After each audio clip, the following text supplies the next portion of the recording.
영상 에세이 제16편 코칭의 작동 기제. 그 두 번째, 시너지 창출. 전 회에서 패러다임 전환이 코칭의 작동 기제 중 첫 번째임을 소개하였다. 작동 기제 두 번째는 코칭이 시너지를 창출한다이다.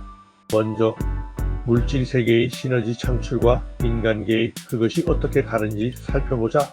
규격이 정해진 나무 판자 한 장이 지탱하는 최대 하중이 275kg일 때 동일한 판자 두 장을 포개어 사용하면 얼마까지 무게를 지탱해줄까?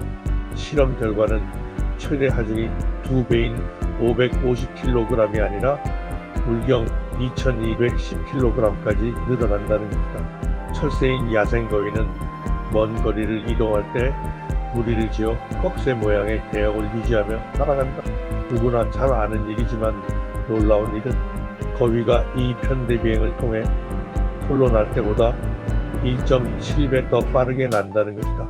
꺽쇠 대형으로 나르면 유체역학적으로 양력이 생겨 맨 선두의 리더가 날고 난 자리에는 뒤따르는 다른 대원들의 힘을 덜어주는 공기의 흐름이 생겨난다는 것이다. 그래서 전 구성원이 상대적으로 힘든 리더 자리를 순번대로 차례로 맡아 무리의 이동 속도를 높인다는 것이다.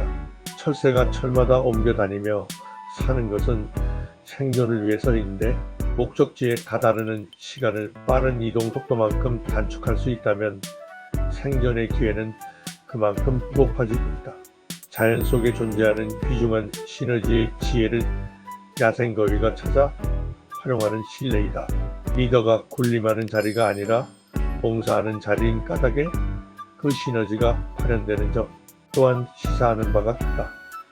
시너지는 다 자연 법칙이니 의당 인간계에도 적용되는 것이 마땅하다 할 것이다. 백지장도 맞들면 낫다라는 오래된 금언도 있지만 실제로 여러 사람이 모여 한 마음으로 목표를 정하여 매진하면 초인간적인 폭발적 시너지가 발휘되는 사례가 많이 있다. 그러나 인간관계의 또 다른 사례들에서는 역시너지가 작용하는 경우도 많이 보고되어 있다.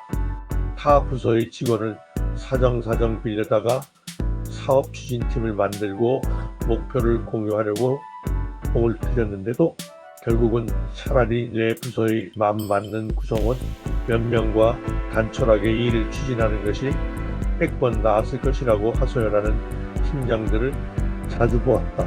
무슨 이유에서일까? 따져보면 크게 세 가지 이유를 들 수 있다. 첫째는 구성원 각자의 이기심이다. 공명심, 시기심, 남의 발목을 잡는 행위, 무관심, 게으름, 편가르기. 따지고 보면 이 부류의 모든 시너지 장애 요소 밑바닥에는 이기심이 깔려 있음을 발견할 수 있다. 둘째는 불완전한 커뮤니케이션이 갖는 문제점이다. 인간은 자신의 생각을 언어, 표정, 몸짓 등의 부호로 바꾸어 의사소통한다.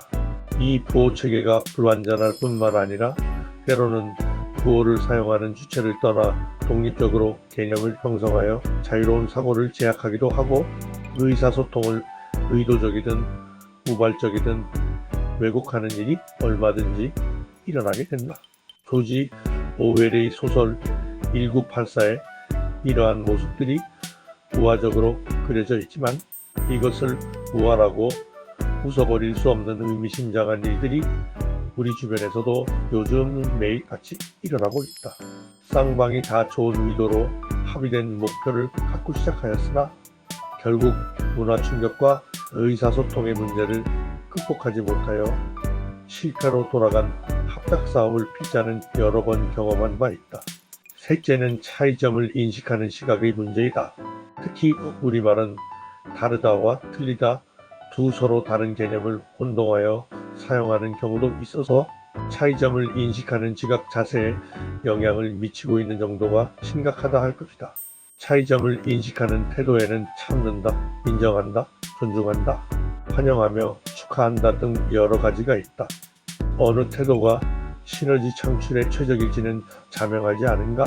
종합하면 시너지는 단기적 성과를 독점하고 싶은 이기심을 장기적 공동이익을 추구하는 승승 마인드로 지향하고 공감적 커뮤니케이션을 통해 언어 등 의사소통 도구의 불완전성을 극복하면 저절로 생겨나는 자연의 선물이므로 차이점을 축하 셀러브레이트하는 태도를 갖추어 이를 받아들이라는 것이다.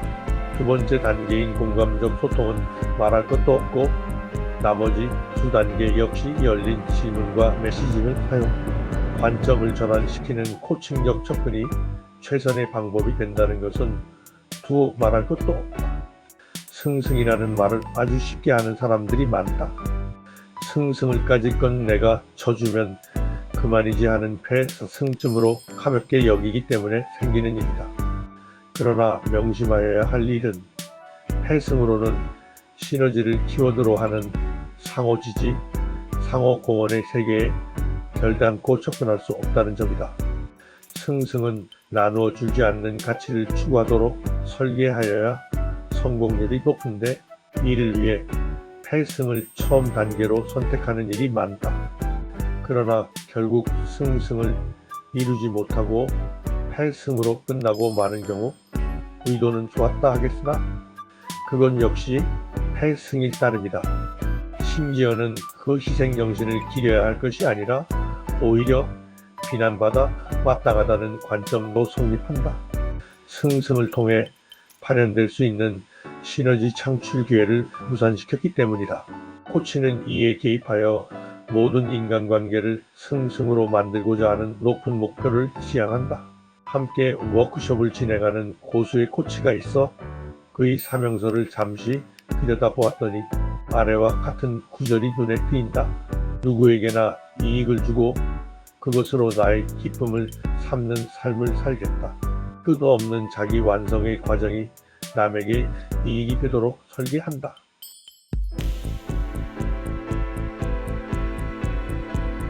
자리 이탈을 어떻게 실현하여야 할 것인가? 코치에게는 코칭이 그 답이자 곧 사명이 된다. 이 마음으로 접근하기에 시너지 창출의 코칭 기제가 자연 법칙 그대로 작동하게 되는 것이다.